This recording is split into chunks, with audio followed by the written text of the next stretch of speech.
freedom of speech, fundamental rights, freedom of conscience, academic freedom, freedom of press, and the right to listen. You're listening to So to Speak, the free speech podcast, brought to you by FIRE, the Foundation for Individual Rights in Education.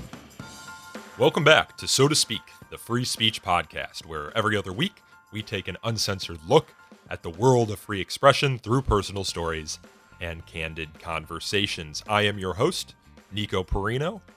Before I turn to today's show, I want to flag for you all that FIRE's new feature-length documentary called Mighty Ira, A Civil Liberties Story is now streaming worldwide on Amazon, including for free on Prime, and it's also on iTunes and Google Play.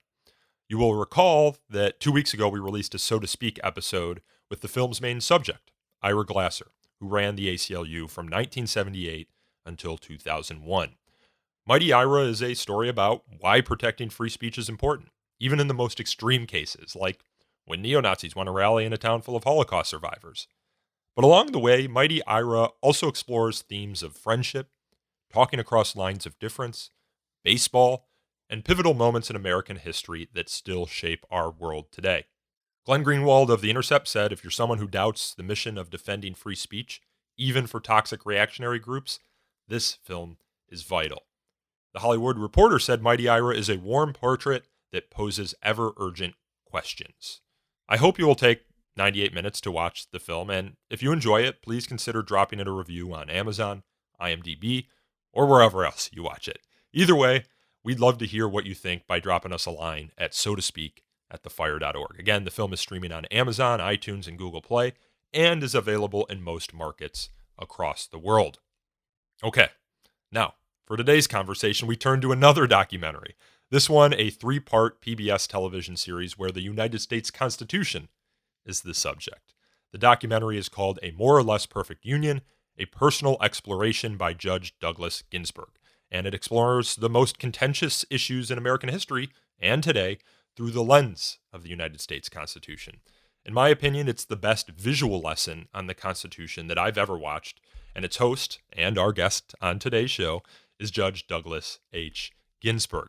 Judge Ginsburg is a national authority on the Constitution who was appointed to the United States Court of Appeals for the District of Columbia in 1986, and he served as that court's chief judge from 2001 until 2008. He is also a professor of law at George Mason University. Over the course of the 3-hour-long episodes, Judge Ginsburg is joined by many experts, and even the founding fathers themselves, to tell the story of how the founders put freedom in writing, how amendment after amendment finally spread freedom to all of we the people, and how we still struggle today to preserve the freedoms guaranteed in the Constitution. On the eve of a historic election next week, I'm excited to share this conversation with Judge Ginsburg about America's Constitution, which was recorded last month, the day after Constitution Day. And after you're done listening, I encourage you all to watch A More or Less Perfect Union, which is now available for free with Amazon Prime, it's on PBS, or via the Free to Choose network.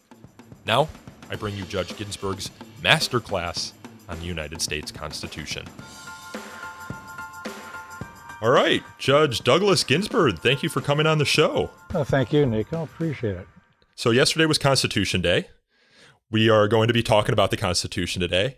And one of the things that A More or Less Perfect Union makes clear is that interpreting the Constitution can be somewhat tricky and controversial business. Now, today, originalists and others often fall back on appeals to what the framers thought when the Constitution was drafted. And this leads me to wonder, and it's discussed a little bit in the documentary, was interpreting the Constitution easy in the years following 1787 and 1791? After all, in those years, we could actually ask the framers what they intended. Well, I don't think that was done, although in the very early years, some of them served on the court for a few years. But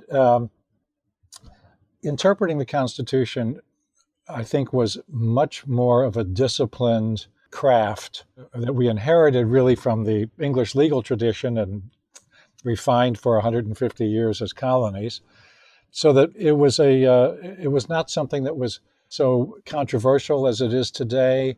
There were not separate schools of thought, particularly about constitutional interpretation.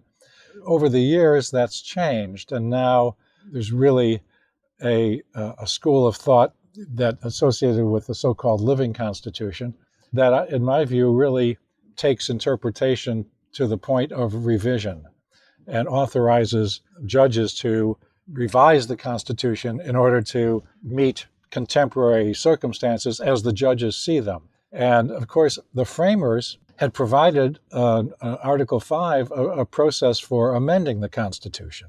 They understood that it would need to be updated, if you will, that they couldn't anticipate everything.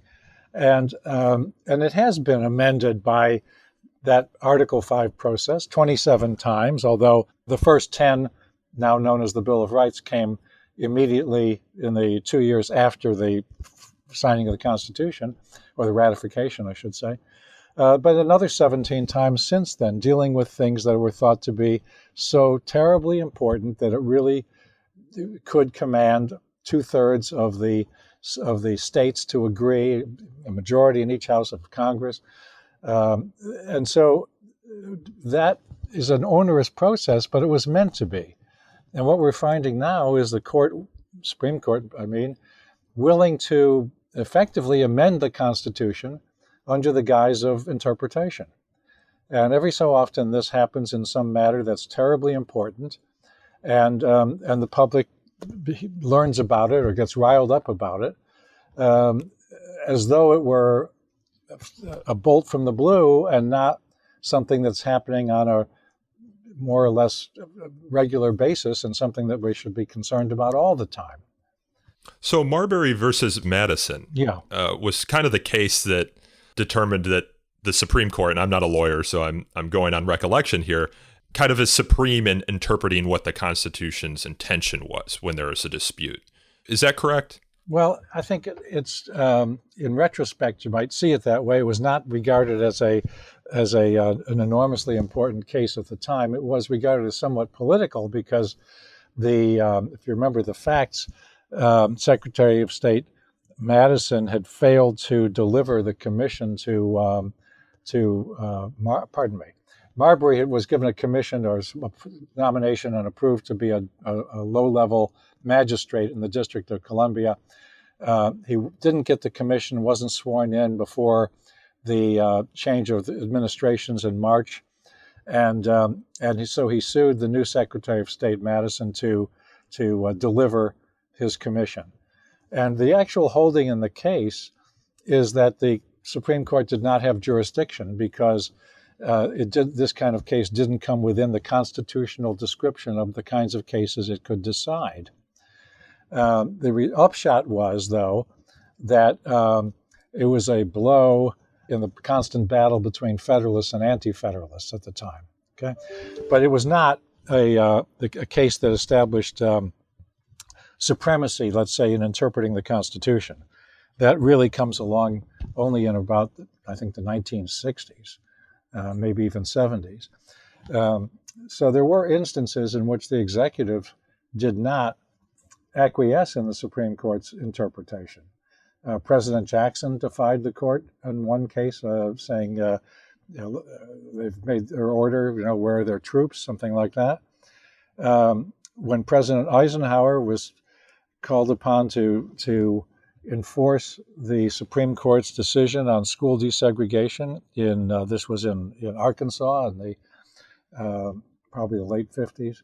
He had to decide whether to do that, and his political advisor was telling him that he shouldn't enforce the decree, and his attorney general was telling him that he really should enforce the decree, that was important to the rule of law in our country.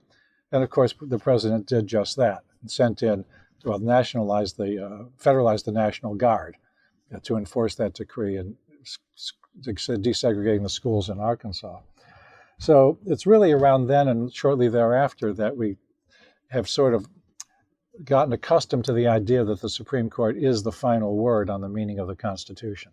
Is there really anything stopping a president or anyone else from ignoring the word of the Supreme Court? I imagine the court's marshal service isn't robust enough to take them into jail, perhaps, especially if they are commander-in-chief and have an army behind them.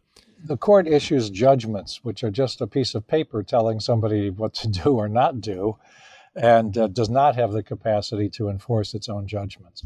As I think it was Hamilton wrote in the Federalist Papers, the court has neither the power of the purse nor of the sword, and that made it the least dangerous branch. Well, that's evolved a bit in terms of how dangerous it is, but it still doesn't have the power of the purse or of the sword, and depends upon the executive to enforce its decrees. And that is, I think, an important part.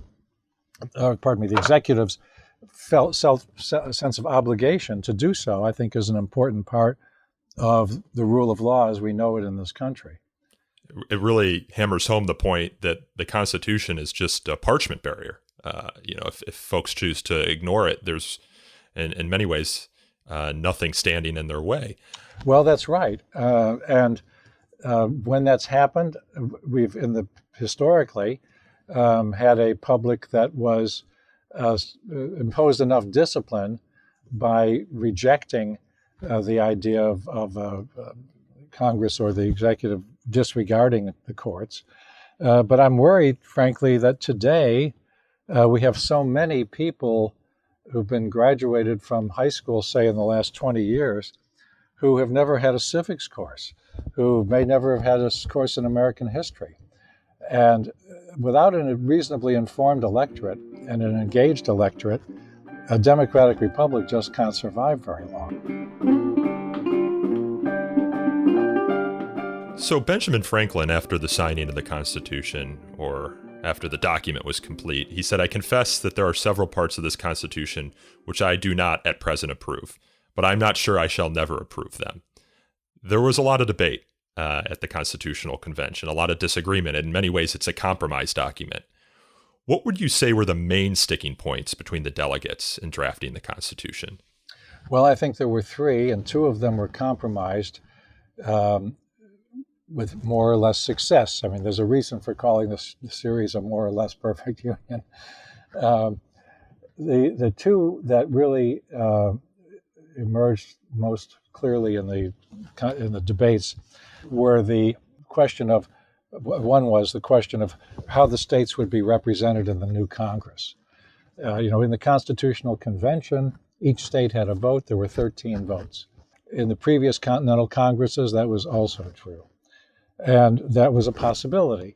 But Madison had introduced this idea of two chambers chosen on different bases for different terms of office with different constituencies, which was quite brilliant, really.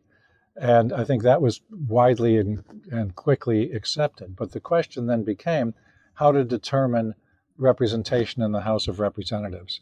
And the large states said, well, we should do it by population. And the small states said, no, it should be one state, one vote. That had to get resolved, partly by having the two chambers, but also the southern states wanted their slave population counted. They had to be counted in the census every 10 years. And the census determines both the number of representatives each state has in the House and in the Electoral College for the presidential election. And so the compromise there was to say, well, we'll count the slaves by 3/5 of their number. And a lot of people have the misimpression that this meant that a slave was sort of 3/5 of a person, which wasn't the case at all. It was that the northern states said, look, you're treating them as property, not persons. You don't let them vote. They shouldn't be counted in these ways of determining the number of members you have in the House. And the southern states, the slave states, said, on the contrary, they should be fully counted. And the result was simply this 3/5. Why it wasn't 1/2, I don't know, but it was 3/5. And that's all it is, a political compromise that was so that we were able to have one rather than two countries on this Atlantic seaboard. And the result was that the South was way overrepresented in the House, and 5 of the first 7 presidents were from the South, indeed from Virginia. Another major issue that divided the members and the framers and was not compromised at the convention was whether to have a Bill of Rights. And George Mason from the Virginia delegation and several others refused to sign the ultimate document for just that reason. Mason had drafted the Bill of Rights for Virginia and thought it was extremely important that there be a Bill of Rights in the national Constitution. The counter argument was to say, look, we've got very limited and enumerated powers being given to this new national government, what we now call the federal government. We don't need to enumerate a Bill of Rights, and it would be impossible ever to list all of the rights that people retain and are not giving to the government, because it's everything that's not explicitly given to the Congress of the new government. So at the end, Mason walked out. He said, I'd rather cut off my right hand than sign the document. Now, that became a continuing issue in the ratification process, in which it was resolved only because when Massachusetts was in convention trying to decide whether to ratify the Constitution, the members there, the majority, didn't want to ratify it because there was no Bill of Rights. And Governor Hancock, who was chairing the convention, proposed a compromise, if you will. He said, let's sign it, let's ratify it on the express understanding that a Bill of Rights will be added immediately. And that's what Massachusetts did, and 3 or 4 states followed suit, and that put it over the threshold necessary 9 states for ratification, and then all of them signed on. And it meant that in the first Congress, James Madison had the task of drafting the Bill of Rights. Now, the Federalists and the Anti-Federalists had very different ideas about what should be in a Bill of Rights. Mason and the Anti-Federalists just didn't want, they were worried about a too powerful federal government, so they didn't want a standing army, for instance. They wanted a provision that said no standing army. They wanted the jurisdiction over the navigable waters returned to the states, whereas the Constitution had given it to the federal government. Madison, however, was not of that view at all, being a Federalist and thinking that the national government had to have those powers. He solicited suggestions for what should go into a Bill of Rights from the public and anybody who wanted to submit. He sifted through, I think he had about 200. He sifted through them and proposed 12, and then had difficulty getting floor time in the House of Representatives. He was in the first Congress coming from Virginia. Finally got it through the House, took it over to the Senate, same thing, people were not interested. It was yesterday's problem, yesterday's debate. Managed to get it through and out to the states for ratification, and the states ratified only 10 of the 12. So what we now call the First Amendment was the third on his list.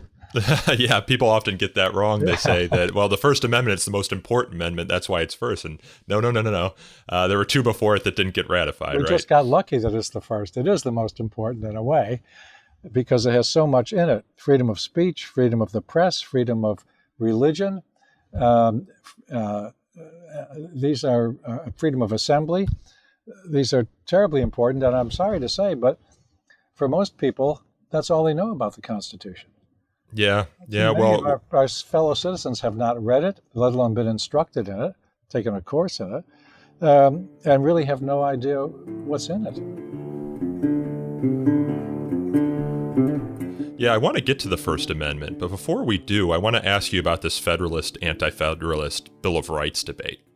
Because on the one hand, you have a Bill of Rights, which more or less are in force. Like you can make an appeal to the First Amendment, you can make an appeal to your due process rights, but you have that 9th Amendment, which has been described as an ink blot, which was supposed to catch all those other rights that were not enumerated.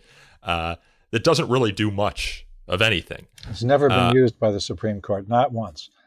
So were those arguing that we shouldn't have a Bill of Rights because then the only rights we would have were the ones that were enumerated correct in their analysis? Or should the framers, if they could do it all over again, do you think they would go back and make an even more expanded Bill of Rights, recognizing that in practice, only those things you enumerate are going to get protected?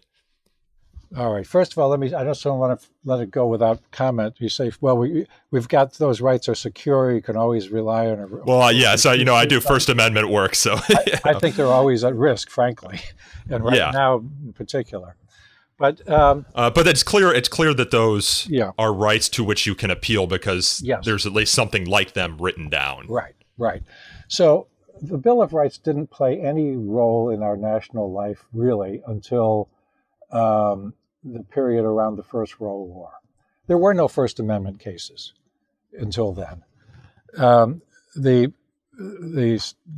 Supreme Court litigation just rarely, if ever, involved anything invoking the Bill of Rights. And then, because of the suppression of free speech during particularly the speech opposing the draft and the First World War, there were a lot of people imprisoned, and those cases found their way to the Supreme Court. That started the ball rolling.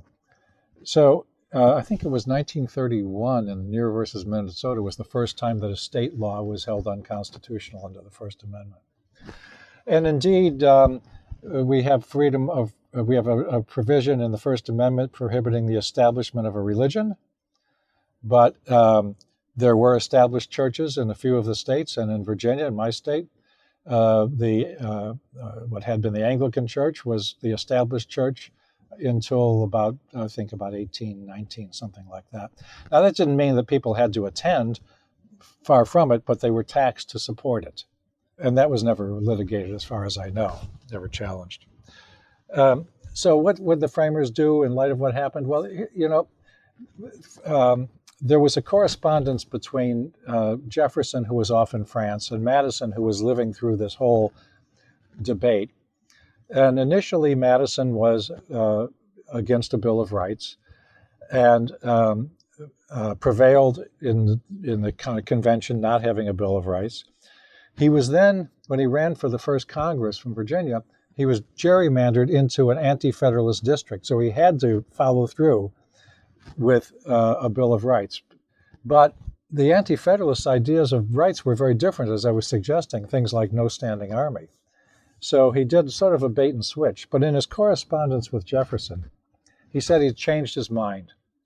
And he thought that, Jefferson taken the view, just as you described, that if you enumerated the rights, anything left out would end up falling by the wayside. And when Madison wrote that he changed his mind, he said, it will do no harm. I think it will do no harm. And if it causes people to venerate the Constitution, it will do much good. So it turns out they were both right. How brilliant is that? Yeah. Right? It's the only thing that people know about and does cause them to venerate the Constitution, even if they've never read it. And as Jefferson anticipated, if it isn't written down in the Bill of Rights, you probably don't have it. So do you think it was a mistake then, the Ninth Amendment, insofar as, or do you just think that courts have done a poor job of recognizing unenumerated rights, which could include, and I think many of us would assume include, the right to travel, the right to marry, etc.? Right. So what happened is that the Supreme Court has resorted to finding those rights not in the retention provision of the Ninth Amendment, that rights not given to the government are retained by the states or the people respectively, but rather by finding them in other ways, in other provisions of the Constitution. As you said, the right to travel, the right to marry or not marry, the right to educate your children as you see fit, which came up when it was controversial to teach German, probably during the First War, I don't remember. So the court has found ways but they're atextual ways. It has to improvise, as it were. And we would be much better off, I think, if these things were actually in the Constitution, or the Supreme Court used the Ninth Amendment to say, well, it's one of those retained rights, because what were we fighting for? What was this Constitution to give us? It was to retain the rights of Englishmen, right? And, the Parliament just couldn't regulate your daily life. That was not part of the social contract. One of the things that, if you talk with your friends or family about the Constitution, that they don't realize is that originally senators weren't elected directly by the people. They were elected, if I'm not mistaken, by state representatives. Why that decision initially? That is one of several counter-majoritarian elements in the Constitution. The framers, and indeed all educated people of their era, understood democracy as being mob rule. And so they were intent on avoiding anything that simply enabled a majority vote to prevail by itself. So you have, the two chambers, for instance, and requiring the president's signature or an overwhelming majority of both houses to override that. They have a court system where the judges are appointed for life in the federal system, and their salaries cannot be reduced, again, to make them independent of the popular majority. And they're electing the Senate by this to represent the states instead of the people was one of those measures. The House of Representatives was the people's house, and the Senate belonged to the states. Now, I think it's a good question as to why that was changed in the 17th Amendment, which was under the very forceful influence of the progressive movement, the original progressive movement, and people like Woodrow Wilson, who thought our Constitution was just terrible. So the idea then, what happened was that several of the states, many of the states actually, had already gone to the idea of improvising a form of majority rule of popular election of the senators. So, for instance, they would members running for the state house would be asked to pledge that they would elect electors to the Electoral College who would follow the popular vote. So enough of that had taken hold in the states that when the 17th Amendment was proposed, they basically were just forcing it on the minority of states that were holding out. Mm. It was a terrible mistake, a grave misfortune for the Republic, because it meant that the power would flow to Washington and away from the state houses. It has a very centralizing effect. And basically, no one represents the states as a state or a state government in the halls of the federal government. The Supreme Court got that completely wrong, by the way, in a case involving the Fair Labor Standards Act, the minimum wage and maximum hours. And they had been asked whether, in a case coming from San Antonio, whether that law, whether it was binding on a municipality, because they had firemen working, 30-hour shifts or what have you, and there were 24-hour shifts, and they didn't want to pay 16 hours of overtime after the first 8. And the court said, no, they're not bound by that. And only 10 or 12 years later, they reversed themselves in another case and said that they were bound by that. And if they didn't like it, they were represented in the Congress and they could get it changed. Well, of course, the states are not represented in the Congress. It was a complete misconception by the Supreme Court. I want to ask you about the 14th Amendment and incorporation doctrine. How did the framers initially conceive of rights within a state law framework? The First Amendment, for example, says Congress shall make no law. But we've since incorporated that and many other rights enumerated within the Bill of Rights to apply to the state level as well. Did the framers think that states could run roughshod over these inalienable rights if they wanted to? Prior to the 14th Amendment, you mean? Yeah.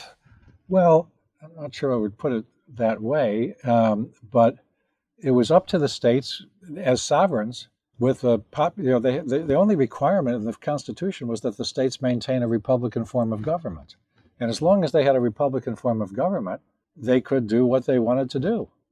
And as I say, so Virginia had an established church. Many things were done that we would think of today as being contrary to free speech and other First Amendment rights. Those matters were simply left up to the states. After all, bear in mind, and we try to bring this out in the show, in A More or Less Perfect Union, this convention drafting the Constitution was facing the question, not what should a national government look like, but how much power can the states be persuaded to give up? Because they had all the power.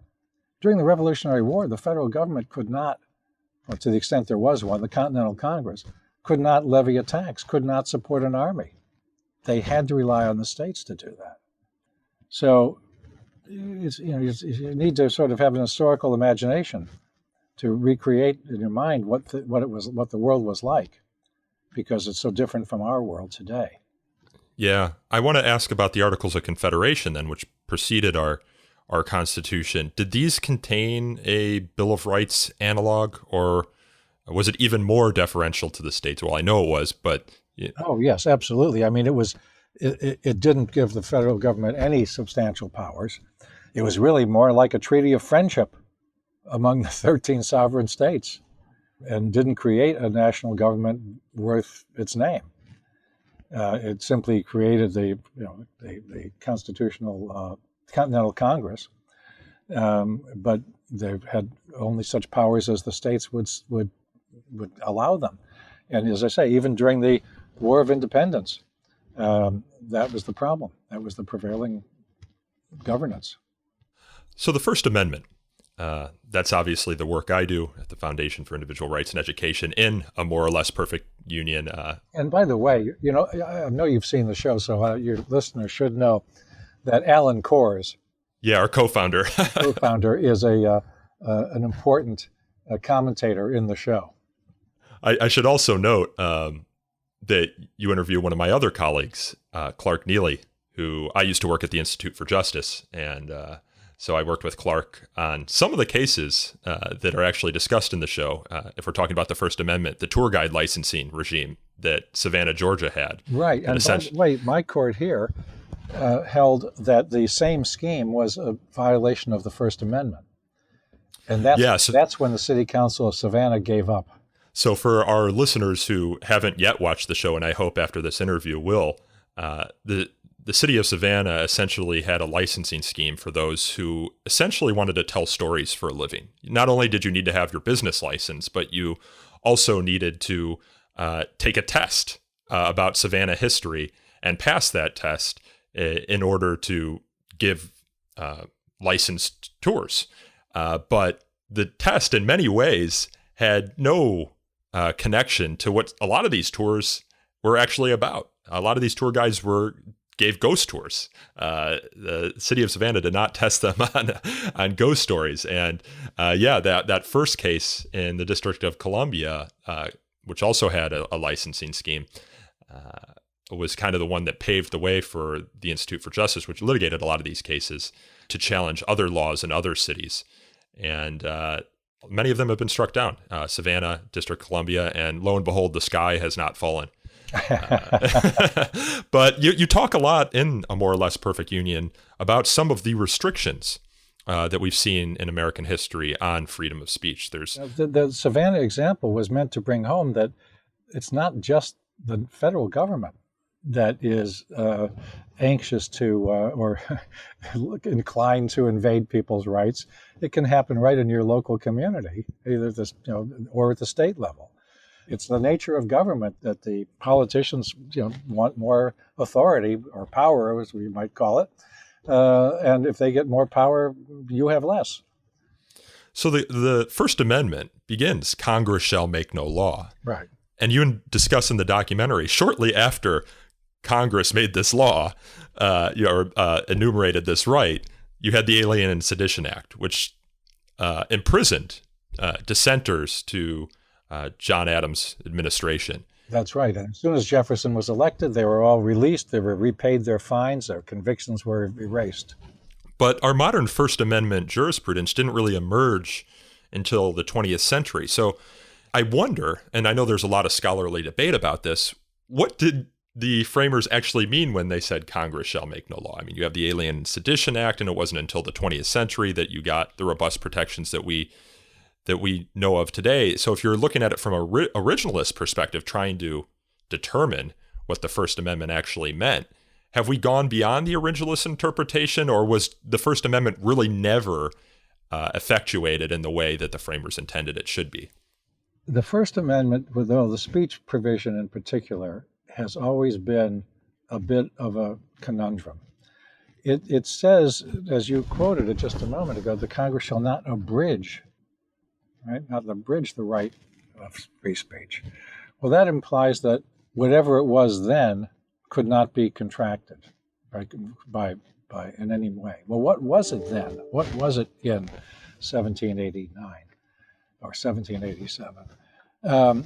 There's not a whole lot to go on. We do know that plays in London were required a license before they could open, and that was true right up until the late 20th century, the last third of the 20th century. But we regarded that as a prior restraint that should not be allowed, and we relied to some degree on some English precedents, early precedents. In addition, motion pictures, and we say this in the show, motion pictures did not have First Amendment protection against licensing into the 1950s or around 1960. And even then, of course, there were restrictions imposed locally by each community on obscenity. Or, well, I guess the term was pornography, right? Because obscenity is a legal term. So, in fact, the actual right of free speech has expanded in practice over the years, been expanded by the Supreme Court. I think it's in keeping with the sense of the First Amendment that even the framers would have had, not with regard to pornography, that's very doubtful, but in other respects. Because just take a look at this example.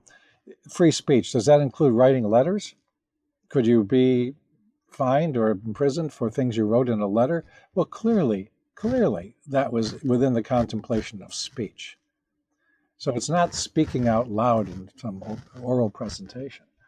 It's something broader than that. There's a tendency to call it free expression, but free expression may be overbroad because that's been invoked for things like, in the case in the Seventh Circuit, I think it was nude dancing, saying, well, I have a First Amendment right to engage in nude dancing in my nightclub or whatever it is, because it's a form of expression.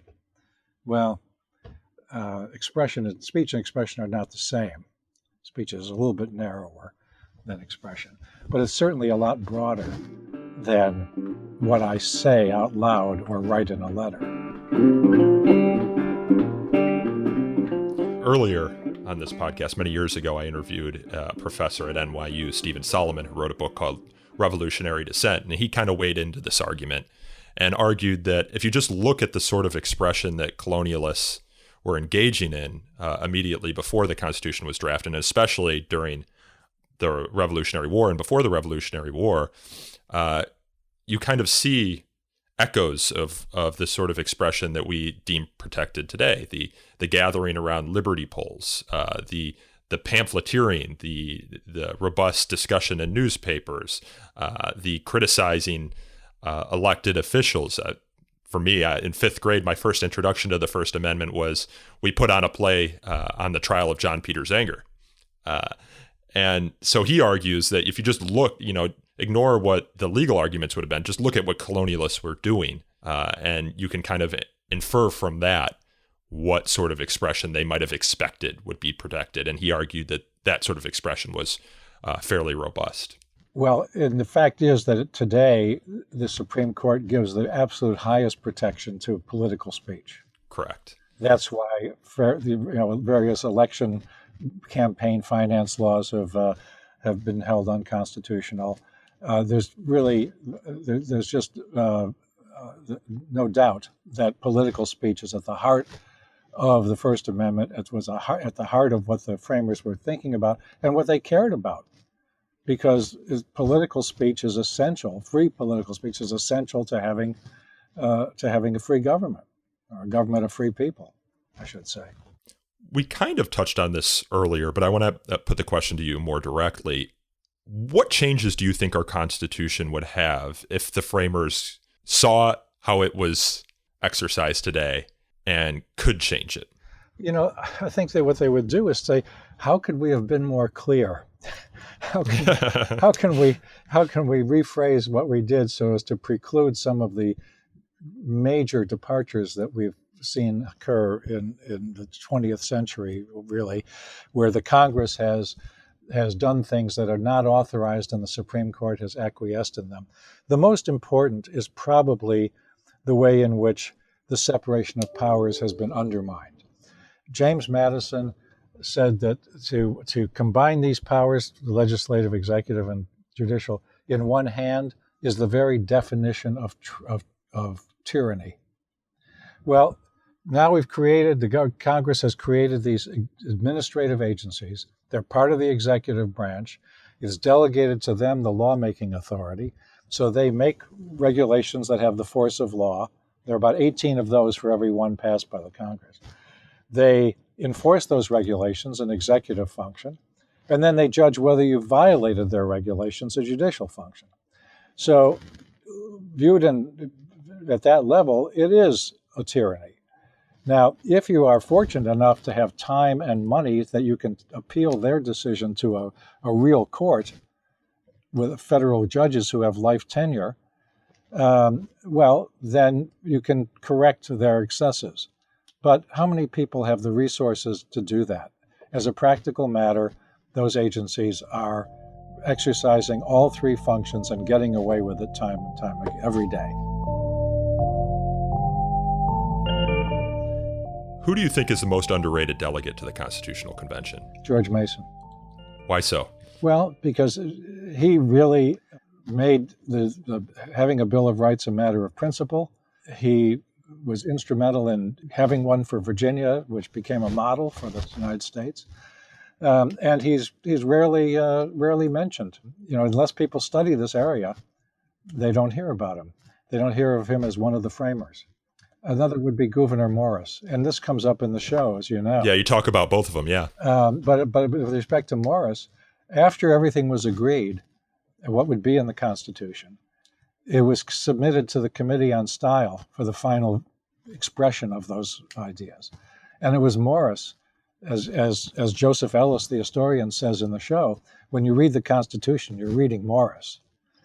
And it was he who took the original that was submitted to him that said, "We the people of," and then listed the 13 states and changed it to "We the people of the United States." And that contribution alone is enormous. Yeah.